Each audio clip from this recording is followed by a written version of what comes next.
আমি আমার জীবনে সবসময় একটা যত্নবান পুরুষ চাইতাম, যে মানুষটা আমার পায়ের নখ থেকে চুল অবধি অনেক অনেক যত্ন করবে, আমাকে সে অনেক কেয়ার করবে, আমাকে আমার চেয়েও বেশি সে ভালোবাসবে।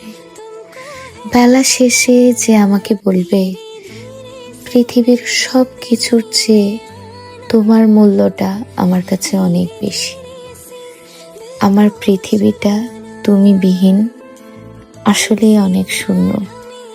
যে বেলা শেষে আমাকে বলবে যে তুমি আমার জীবনের মহামূল্যবান একটা রত্ন, আর এই রত্নটাকে আমি অনেক যত্নে রাখতে চাই, যে রত্নটা আমি অনেক সাধনার পর পেয়েছি। তুমি সত্যি আমার অনেক অনেক সাধনার ফল। আর এই কথাগুলো না প্রত্যেকটা মেয়ে তার সেই যত্নশীল মানুষটার কাছ থেকে শুনতে চায়।